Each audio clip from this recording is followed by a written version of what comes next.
ಇಷ್ಟೆಲ್ಲ ಆಯ್ತಾ ಸರ್? ನೀವ್ ಹೇಳೋದ್ ಕೇಳ್ತಿದ್ರೆ ಮೈಯೆಲ್ಲ ಜುಮ್ ಅನಿಸ್ತಾ ಇದೆ. ಆದ್ರೆ ನಂಪಾಡು ಆ ದೇವ್ರಿಗೆ ಗೊತ್ತು. ಅಲ್ಲ ಕಣೆ ಸಿಂಧು, ನಂಗೊಂದು ಅರ್ಥ ಆಗ್ತಾ ಇಲ್ಲ. ನಿಂಗೆ ಆಕ್ಸಿಡೆಂಟ್ ಆಯ್ತು, ಸರ್ ಸಿಕ್ಕಿದ್ರು, ಇಷ್ಟೆಲ್ಲ ಆಯ್ತು, ಓಕೆ. ಆದ್ರೆ ನೀನ್ ಭೈರವ್ಯಾಗಿ ಇಷ್ಟೆಲ್ಲ ಮಾಡೋದ್ರ ಬದಲು ಸಿಂಧು ಆಗಿನೇ ಕುಮಾರ್ ಸರ್ ಹತ್ರನೋ ಇಲ್ಲ ವಿರಾಟ್ ಸರ್ ಹತ್ರನೋ ಸತ್ಯ ಹೇಳ್ಬೋದಾಗಿತ್ತಲ್ವಾ? ನೀನ್ ಯಾಕಂಗ್ ಮಾಡ್ಲಿಲ್ಲ? ನೀನ್ ಹೇಳೋದೇನೋ ಕರೆಕ್ಟೆ, ಆದ್ರೆ ನೀನ್ ಹೇಳ್ದಾಗೆ ನಾನ್ ಹೋಗಿ ಅವ್ರ ಹತ್ರ ಇದನ್ನೆಲ್ಲ ಹೇಳಿದ್ರೆ ಅವ್ರು ನನ್ನ ನಂಬ್ತಿದ್ರ? ವಸುಂಧ್ರಾ ಅವರು ನಮಗಿಷ್ಟೆಲ್ಲ ಮಾಡಿದ್ದಾರೆ ಅನ್ನೋದಕ್ಕೆ ನಮ್ಮ ಹತ್ರ ಯಾವ ಸಾಕ್ಷಿನೂ ಇರ್ಲಿಲ್ಲ ರಾಕೇಶ. ಇದ್ದಿದ್ ಒಂದ್ ಸಾಕ್ಷಿನೂ ಆಕ್ಸಿಡೆಂಟ್ ಟೈಮಲ್ಲಿ ಕಳ್ದ್ ಹೋಯ್ತು.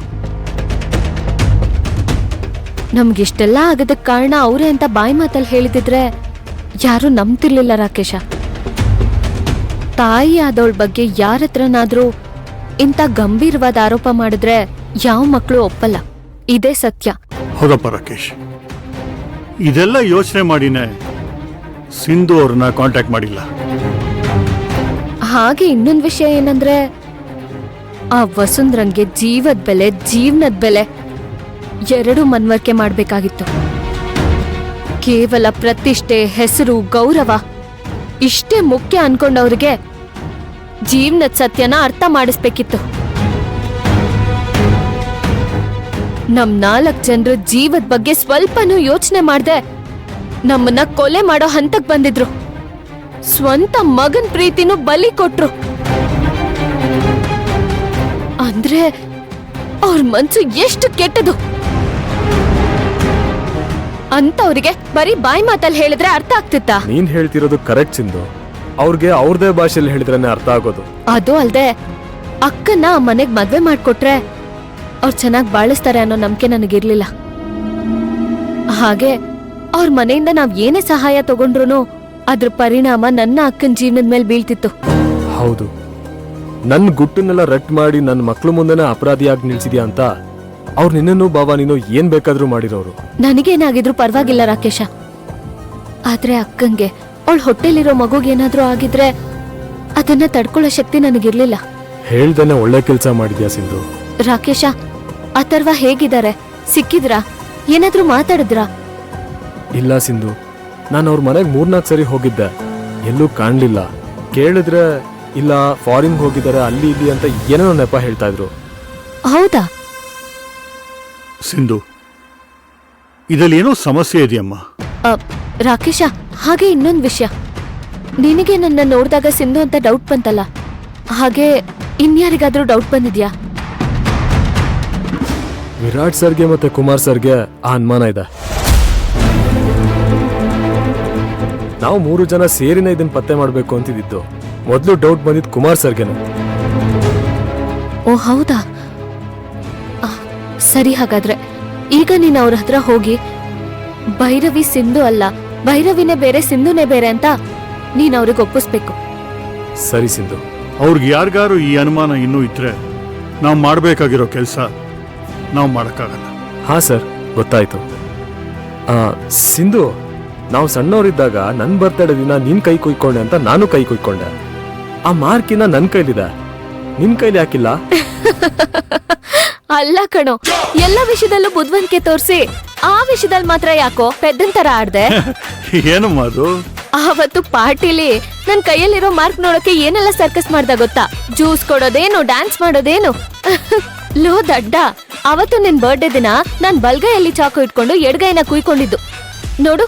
ಎಡ್ಗೈಯಲ್ಲಿ ಆ ಮಾರ್ಕ್ ಇನ್ನೂ ಇದೆ. ನಾನ್ ನಿನಗ್ ತೋರ್ಸಿದ್ದು ಬಲ್ಗೈನ, ಅಷ್ಟು ಗೊತ್ತಾಗಿಲ್ವಾ? ಇದೊಂದು ವಿಷಯದಲ್ಲಿ ಯಾಮಾರ್ಬಿಟ್ಟೆ ಕಣ. ಪರವಾಗಿಲ್ಲ ಬಿಡು, ಅಂತೂ ನೀನ್ ಸಿಂಧು ಅನ್ನೋದು ಕನ್ಫರ್ಮ್ ಆಯ್ತಲ್ಲ. ರಾಕೇಶ್, ಇವತ್ತು ಏನೇನಾಯ್ತು, ಏನ್ ವಿಷಯ ನಿಮಗೆ ಗೊತ್ತಾಯ್ತು, ಇದೆಲ್ಲ ಇಲ್ಲೇ ಮರ್ತು ಬಿಡಿ. ಇವಳು ಸಿಂಧು ಅಲ್ಲ, ಭೈರವಿ. ಅದನ್ನ ನೀವು ಒಪ್ಕೋಬೇಕು. ಹಾ ಸರ್, ಖಂಡಿತ. ಯಾವುದೇ ಕಾರಣಕ್ಕೂ ನಿಮ್ ಬಾಯಿಂದ ಸಿಂಧು ಅನ್ನೋ ಮಾತು ಯಾರ ಮುಂದೆನೂ ಬರಲೇಬಾರ್ದು. ಹೌದು ರಾಕೇಶ, ಹಾಗೊಂದ್ ವೇಳೆ ಆದ್ರೆ ಪುನಃ ಸಮಸ್ಯೆ ಆಗುತ್ತೆ. ಇಲ್ಲ ಸಿಂಧು, ಅಲ್ಲಲ್ಲ ಭೈರವಿ. ನೀನ್ ಯಾವತ್ಕೂ ಭೈರವಿನ. ಸಿಂಧು ಭೈರವಿ, ಸಿಂಧು ಭೈರವಿ. ಇವಾಗ ಫಿಕ್ಸ್ ಆಯ್ತು ಬಿಡು.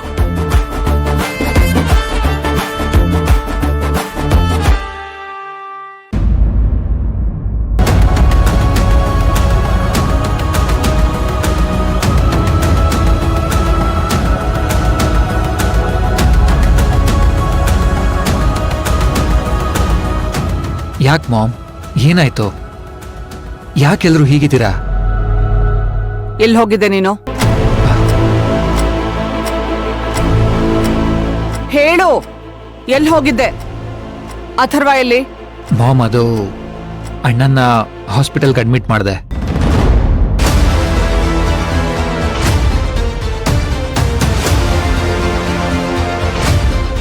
ನನ್ ಒಂದ್ ಮಾತು ಕೇಳ್ದೆ ಯಾಕೆ ನಿರ್ಧಾರ ತಗೊಂಡೆ? ಮಾಮ್, ಅಣ್ಣ ಸರಿ ಹೋಗ್ಬೇಕನ್ನೋದೊಂದೇ ನನ್ನ ಉದ್ದೇಶ. ಅದಕ್ಕೆ ಹಾಸ್ಪಿಟಲ್ಗೆ ಕರ್ಕೊಂಡು ಹೋದೆ. ಅಲ್ಲಿ ಡಾಕ್ಟರ್ ಅವನ್ನ ಅಡ್ಮಿಟ್ ಮಾಡು ಅಂತ ಹೇಳಿದ್ರು. ಅದಕ್ಕೆ ಅಡ್ಮಿಟ್ ಮಾಡಿದೆ ಅಮ್ಮ. ನೋ, ಯಾಕೆ ನನ್ ಮೇಲೆ ನಂಬಿಕೆ ಇಲ್ವಾ ವಿರಾಟ್?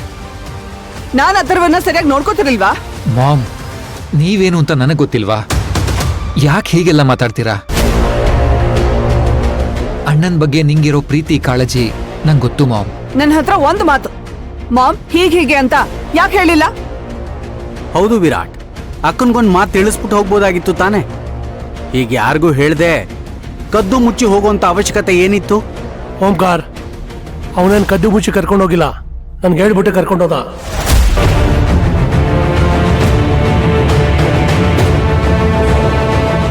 ವಿರಾಟ್, ಮನೇಲೆ ಎಲ್ಲಾ ವ್ಯವಸ್ಥೆನೂ ಮಾಡಿ ಅವನಿಗೆ ಟ್ರೀಟ್ಮೆಂಟ್ ಕೊಡಿಸ್ತಾ ಇದ್ದೆ ತಾನೆ, ಮತ್ ಯಾಕೆ ಅಡ್ಮಿಟ್ ಮಾಡಿದೆ? ನಿನ್ ಮಾಮ್ ಸರಿಯಾಗಿ ಟ್ರೀಟ್ಮೆಂಟ್ ಕೊಡಿಸ್ತಿಲ್ಲ ಅಂತನಾ?